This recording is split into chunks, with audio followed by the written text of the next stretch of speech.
The time I made my high school choir director regret everything. #toxic teacher. A little context before I start this story, for my high school at least.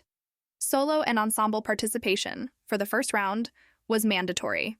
The number of kids who advanced to further rounds reflected positively on the director.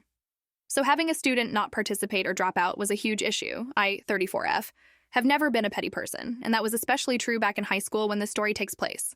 Back then, I, 16F, was truly quite the doormat. But my one source of true pride, nay, vanity, was my singing voice.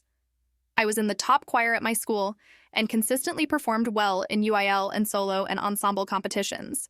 This was Texas, so I was constantly competing with the best high school singers in the state. And I consistently did very well. I never placed below 5th chair, usually placing 2nd or 3rd. And then, my sophomore year, I developed laryngitis the week of solo and ensemble. I was devastated, but I knew there was no way I could sing and possibly receive a good score, and that was my bigger concern. I wasn't going to mess with my near-perfect solo and ensemble record, so I went to my choir director. We'll call him Mr. Fish, 50M. Mr. Fish had been teaching at my high school for years. Under his direction, we'd won competitions, gone on national tours, the whole 9 yards. Great track record.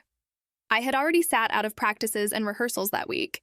Both I and my mother had sent emails with doctor's notes explaining my condition, so I felt no guilt going up to him as everyone was loading onto the bus for the competition and telling him I needed to back out because I physically could not participate. I had intended to try, but after checking my voice that morning, it just wasn't going to happen. And this man, this motherfucker, looked 16-year-old, nearly voiceless me dead in the eye and said, "Just suck on a lozenge, this is required." So I got on the bus and participated in the solo and ensemble competition like Mr. Fish made me. And just like I knew would happen, when it came time to sing, I opened my mouth and nothing came out. I got a 16 out of 100 as a final score. Mr. Fish refused to look at me when he handed me my scorecard. I was pissed. I was humiliated. I wanted revenge. Fast forward to junior year. I'm now 17 and I've worked my ass off for that year's solo and ensemble. My voice had never sounded better. I was top of the choir, the soprano who usually beat me out for solos couldn't touch me. Life was good. Solo and ensemble comes around. Participation is still required, of course. I gave no indication that my humiliation from the previous year was still on my mind. I absolutely crushed the competition and got 1st chair. Bam! Loved it.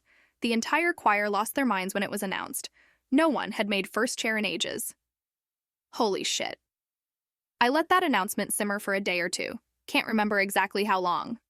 But not long afterward, I sent an email to Mr. Fish, our assistant choir director, and the solo and ensemble director, announcing that I would be dropping from 1st chair. It was a Friday evening, so I knew the havoc it would wreak. The house phone started ringing almost immediately. This was the early 2000s. And my mom said it was Mr. Fish for me. I answered. We started with vague pleasantries before he all but demanded to know why I was dropping out. God, I can quote the rest of that phone call by heart. "Ah, yes. I thought you'd be curious. Do you remember last year's solo and ensemble, when I told you I was sick and shouldn't participate? But you made me do it anyway and I humiliated myself? Yes? That's why. Have a good night, Mr. Fish."